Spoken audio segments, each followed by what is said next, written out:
Thailand looks like paradise, but what's it actually like to live here long term? Today I'm sharing the realities many expats never talk about online, from visas, safety, and pollution to scams, cultural differences, and why some people leave after a few years while others stay here for years. I think everyone, when they first come to Thailand, they worry about what visa they're going to come on. And I think a lot of people come over here when they first come here and they come on like a tourist visa, which at the moment is like a 60-day visa. And then you can extend it now for 30 days. So in theory, you could come and stay for 90 days when you first come here. But that's not really that great, is it? If you want to come and live here a long time. And a lot of people are not in the position always to get the retirement visa. Some people are not over 50. You're maybe under this age and maybe you don't have the financial requirements. You don't have this 65,000 baht coming in every month for this, or the 800,000 Thai baht in the bank. I think there's lots of guys coming over here, who come initially on a tourist visa and then want to stay here long term. And, they can't go on the retirement visa. It's very difficult for them to do that. Elite visa and the long term resident visa are quite difficult to go on. They're not that cheap. They are quite expensive. And, marriage visa, you have to be married to a Thai, which is not for everyone. Not everyone's married to a Thai or in that position. So your options are a bit limited. And I think lots of guys have problems. They go on like an education visa. They don't really want to, but it's like a way of staying in the country. So they learn Thai over here. This is probably a good way a lot of expats start, like think about how they can stay here long term. So they'll go on that and then they try and go down other options. Maybe they have to leave the country, come back in. But now, with these new restrictions on the amount of times you can go out and in the country, and being able to extend your visa is going to be a problem for a lot of guys. You always have to do this 90-day reporting, which, a lot of people moan about online. Even, if you've lived here 20 years, you still need to report to immigration every 90 days, whatever visa you guys are on. I think a lot of people turn to agents, which, I have in the past, and I've had a bad experience with an agent, so I generally don't use agents anymore in Thailand. A lot of people can class themselves as an agent. My 14-year-old son could class himself as a bloody agent, in Thailand. So you've got to be careful, what's the experience of this agent? Are they doing it a bit dodgily? The one we used before wasn't great, I'll be honest with you, and it was a bad experience. I'd never ever use an agent again in Thailand because of that experience I had. I don't really want to talk about it on here, but this is what happened. So I really, not warn you, but just be careful if you're using a visa agent or any kind of agent for anything in Thailand. So for sure, there are some good agents that do everything above board, but there certainly are agents over here that don't do things above board, guys. So be careful. The next massive problem I think a lot of retirees and expats have living out here long term is, the pollution levels throughout the country.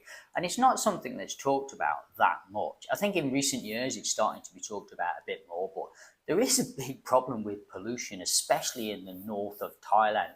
This is where they burn off the crops. It is an absolute nightmare from maybe January to April every year in northern Thailand and around Thailand, even in Bangkok, even where we live in Samut Songkhram, we still get it, not as bad as other areas. But, I've heard people up north say it's unbearable at times. You sometimes need to leave for a couple of months during these times. So it's something to be aware of if you're coming here and retiring in the north of Thailand. This is something that will definitely affect you, especially if you have breathing problems, if you're an older guy. The south generally, has less pollution. So down in Phuket, Samui, them places further south you go. I know a lot of you guys are interested in Hua Hin, and, the area around there is not too bad for pollution. I think it's one of the better areas, coming south of Bangkok. Pattaya has experienced quite a lot of pollution over the last few years as well. I've noticed people really moaning about it online.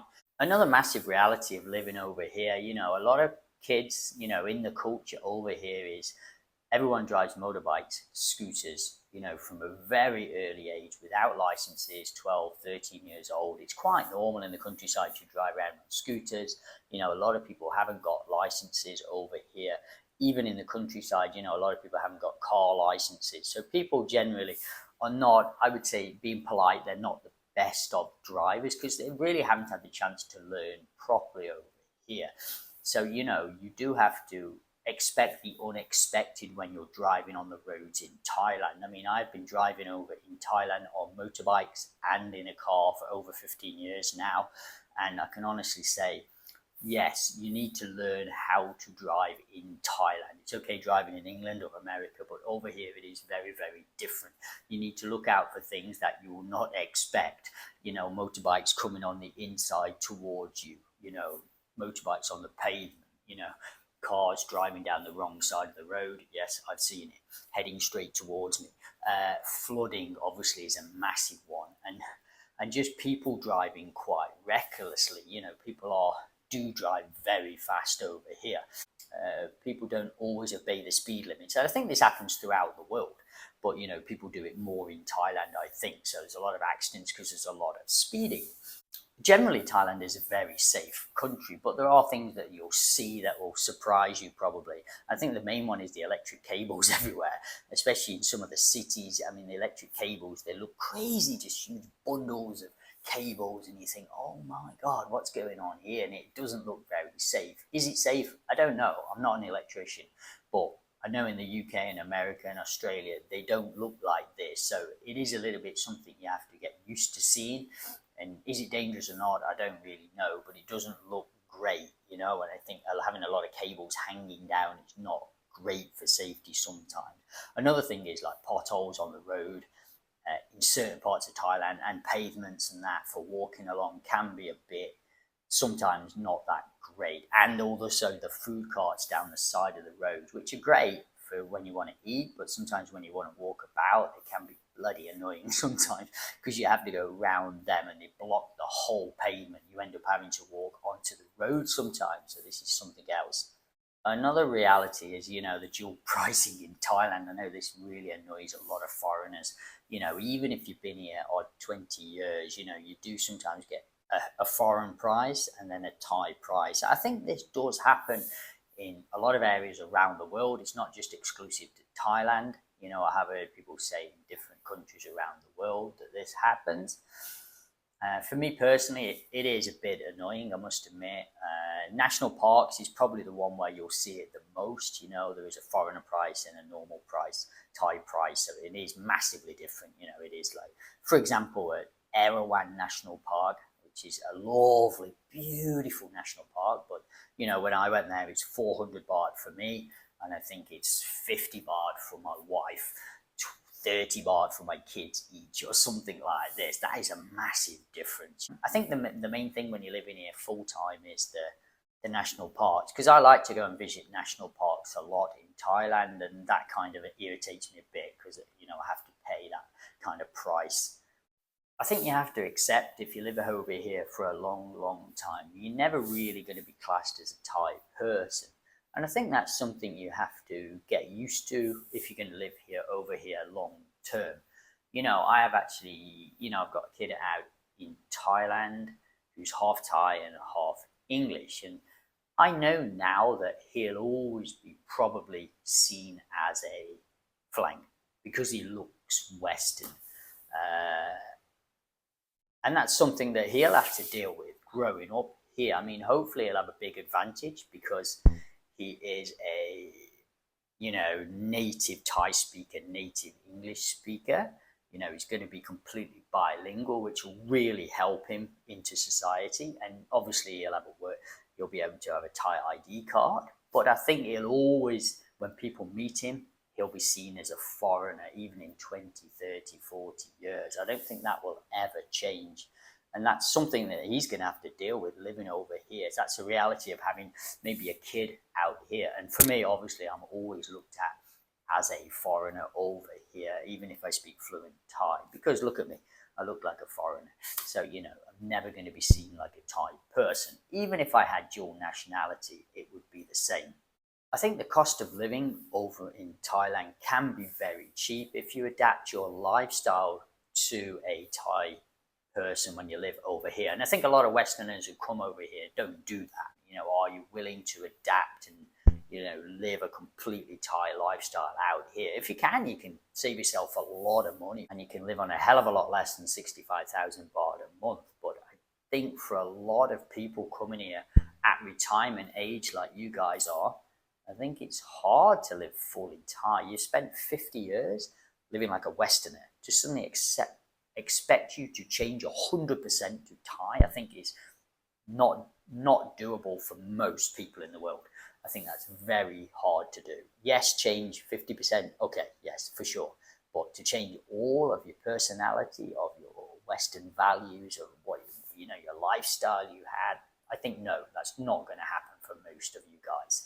And there'll be some guys on here that fully transform into a Thai lifestyle over here, and 100% Thai. They eat some salmon and the spiciest food you can have, and they're like, oh, they never eat Western food anymore. And fair enough, guys. If you can, that's great. But I think most of you can't do this, or live without aircon. I mean, there's some foreigners that live over here, and they brag about they never put the aircon on, and it's like, how can you do that? Even my Thai wife and family always have aircon on.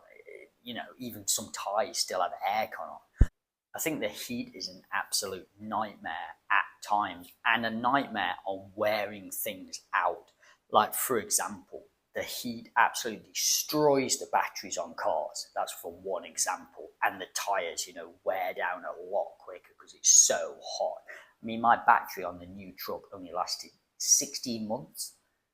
It's ridiculous. I was like, what? Battery's gone already? Said to my missus when we first had it. And she was like, no, it's pretty normal out here. I didn't really know when I first had a car out here, the car batteries just die completely quick, because the heat just destroys them. Same with the tires. The tires generally wear quicker. Your shoes wear quicker. Everything generally wears quicker. You wash your clothes more, so your clothes wear quicker because you're always sweating, so you're constantly washing your clothes. So this would be another kind of, something I wouldn't think about living in the UK. I mean, I think you wash your clothes a lot less in the UK than you would out in Thailand, just because you sweat less. It's not hard. And I think the quality of things are not quite as good. Like, we see these very cheap houses in Thailand, and I've done them on my videos, they're maybe 20 to 50,000 pounds. And everyone's like, yeah, these houses are fantastic. They're cheap. You can live here for this much. You can. But these are Thai-built, Thai-style houses. They're not going to last as long as, a house being built in Britain. One thing I've noticed living over here a long time, you don't really see any homeless people on the streets, which is a great thing. I come from the UK, and, on the streets, especially around some of the cities, Manchester, Birmingham, you do see a lot of homeless people about on the streets. Now, like walking around in Bangkok, yes, there are one or two homeless people, but compared to America, the UK, Australia, it is very minimal amount of homeless people, because even if people haven't got jobs, they're normally supported by the community or by their, their Thai family over here. I mean, saying all this today, Thailand is still an absolutely awesome place to retire to or come to visit. There's fantastic hospitals here. The quality of life living over here, I think, is one of the best in the world. Your bang for your buck goes a lot further in a place like Thailand. The climate generally is very, very good. There's definitely a massive sense of community living over here. That's one of the big things, I think, and big advantages of living over here. And I think many expats, when they've been here a long time, they say they're a lot happier than they were ever living back home. And I think the happiest expats who live out here are the ones that either come out, with your partner. So you're living out here long term with your wife or your husband, and you're settled out here. Or the guys that come out here, the expats that come out here, meet partners out here and start families out here. And I think they're the happiest expats out here. And that's pretty common to human nature and life. They say on the internet all the time, the happiest people in the world are the ones that are married. And that might go against what you think, but it's true. And they actually live longer. Right, on that note, I hope you enjoyed today's video. Don't forget to subscribe, like the channel, and I'll see you on the next one, guys. Take it easy.